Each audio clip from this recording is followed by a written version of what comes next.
Hi, my name is Austin Newby. I work at Act Audio in Vernon, Connecticut. I've been doing this for 3 years, and I've been at Act Audio for just over a year.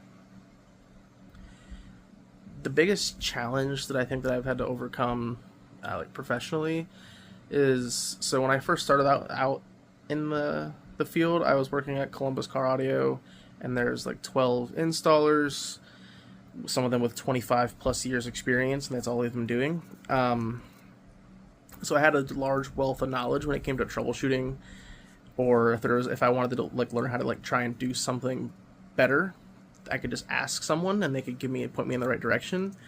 And then when I moved to Act Audio, it was a much smaller work environment. It's just me, one other technician, and then the owner.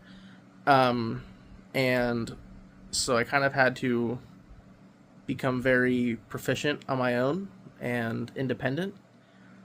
So I don't have people to rely on anymore. I do, but I don't at the same time. So I'm always trying to uphold myself to a higher standard, and I feel push myself even past what our shop standards might be.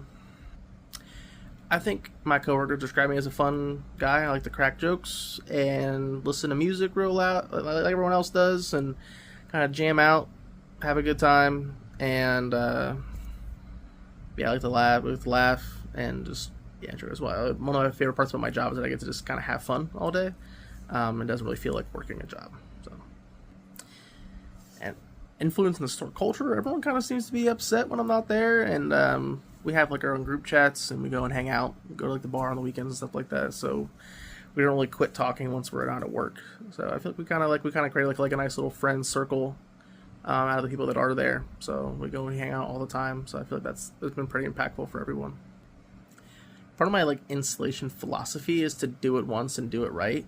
I kind of get frustrated whenever I have to work on a job that's kind of more meeting the customer's budget and not necessarily the proper solution, but it's what they can afford. I know that you can't really change that, but sometimes it's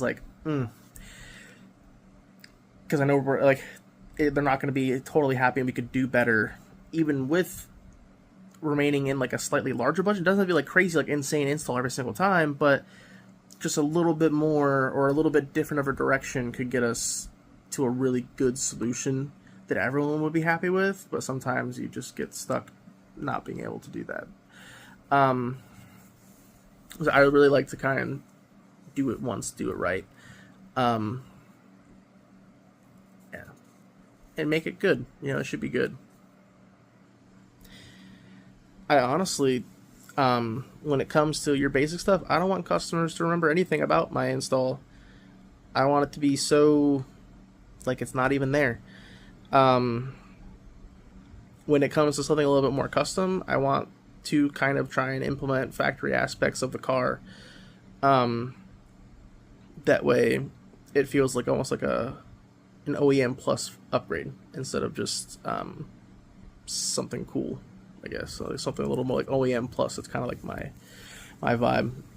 So sometimes I don't like adding the RGB kits in cars that doesn't look good in. I want it to feel like it was supposed to be there.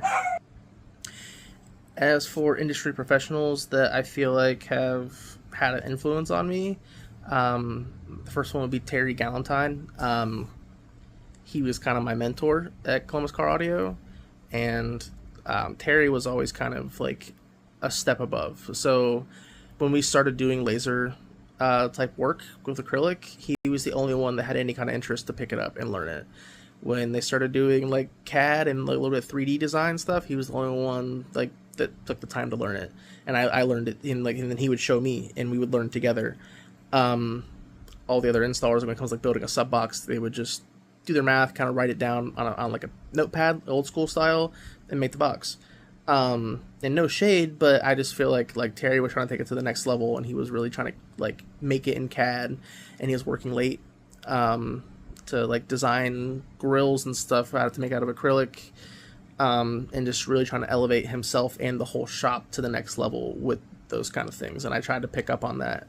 And so even though he was way more proficient at it at the time, it was just me and him that were even interested in trying to do stuff like that.